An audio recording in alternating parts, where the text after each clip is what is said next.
चलें जी, एब्सेस हमने कंप्लीट कर लिया था। तो अब हम स्टार्ट करते हैं नेक्रोटाइजिंग फेशियाइटिस। जैसा कि नाम से ज़ाहिर है, नेक्रोटाइजिंग फेशियाइटिस का मतलब है जो हमारे फेशिया है उसकी नेक्रोसिस हो जाए। तो नेक्रोटाइजिंग फेशियाइटिस को हम नॉन क्लोस्ट्रीडियल गैस गैंग्रीन भी कहते हैं। मतलब ये भी गैस गैंग्रीन है लेकिन क्लोस्ट्रीडियम बैक्टीरिया नहीं काज कर रहा। एक तो क्लोस्ट्रीडियल गैस गैंग्रीन है जिसे मायोनोक्रोसिस कहते हैं, जिसमें आगे हम जिसे डिटेल से पढ़ेंगे। तो ये है नॉन क्लोस्ट्रीडियल गैस गैंग्रीन, मतलब necrosis of skin and fascia with preservation of muscle. यहाँ पे मसल्स प्रिजर्व हैं, और जो क्लोस्ट्रीडियल गैस गैंग्रीन है वहाँ पे मसल्स की भी नेक्रोसिस होती है। तो नेक्रोटाइजिंग फेशियाइटिस बेसिकली इतनी कॉमन नहीं है अनकॉमन, लेकिन है severe life threatening infection of skin and subcutaneous tissue, जिसमें हमारे डीप फेशिया की भी नेक्रोसिस हो जाती है। तो इसके ना दो मेन टाइप्स हैं।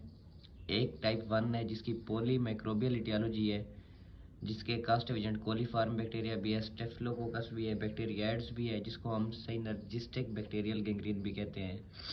और दूसरी है फोर्नियर गैंग्रीन, जो कि एक स्पेशल टाइप है जो कि पेरिनियल एरिया को इफेक्ट करती है। और मेलिनी एक स्पेशल टाइप है जो एब्डोमिनल वॉल को इफेक्ट करती है। अब फोर्नियर गैंग्रीन और मेलिनी रिपीटेडली एमसीक्यूज में आ चुके हैं, मतलब मैं आपको बता नहीं सकता कितना इंपॉर्टेंट है। सो आपको ये तो मतलब पेट आने चाहिए।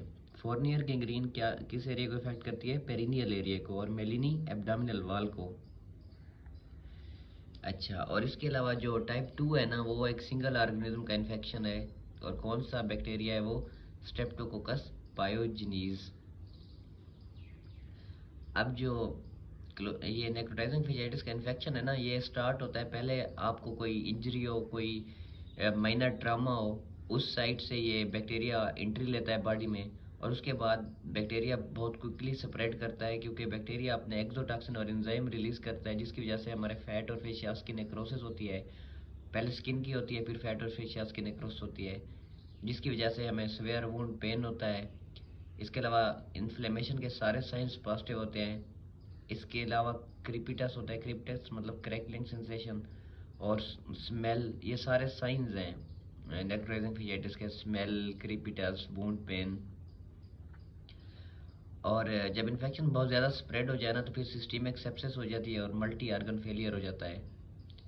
अब ट्रीटमेंट इसकी क्या है? Urgent surgical debridement of all necrotic tissue करनी होती है, और ब्रॉड स्पेक्ट्रम एंटीबायोटिक्स देनी होते हैं। क्योंकि जो टाइप 1 थी ना पॉलीमाइक्रोबियलिटी वाली, जिसमें एरोब्स भी थे एनारोब्स भी थे, सो हम कार्बिपिनिम्स देते हैं, मेट्रोनिडाजोल देते हैं। इसके अलावा एग्रेसिव सर्कुलेटरी सपोर्ट फ्लूइड्स वगैरह देते हैं। तो इस तरह हम मैनेज करते हैं, और जितनी जल्दी हो उसके ट्रीटमेंट को स्टार्ट करना होता है, क्योंकि ये बहुत लाइफ थ्रेटनिंग है। अब एग्ज़ाम्स में ये बार बार आ चुकी है, तो इसके सिनेरियो में ना मोस्टली पेशेंट बताते हैं कि डायबिटिक पेशेंट है। तो एग्ज़ाम में जो सिनेरियो देते हैं ना, वो मैंने मेन पॉइंट यहाँ पे लिख लिए थे। डायबिटिक पेशेंट की हिस्ट्री देंगे। इसके अलावा बताएंगे कि पेशेंट का टॉक्सिक लुक है।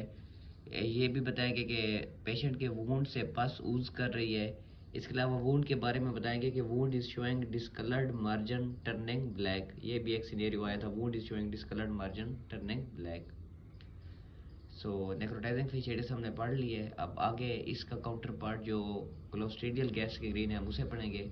उम्मीद है ये आपको समझ आ गई होगी। फिर भी कोई मसला हो तो आप कमेंट्स में पूछ सकते हैं। Thank you.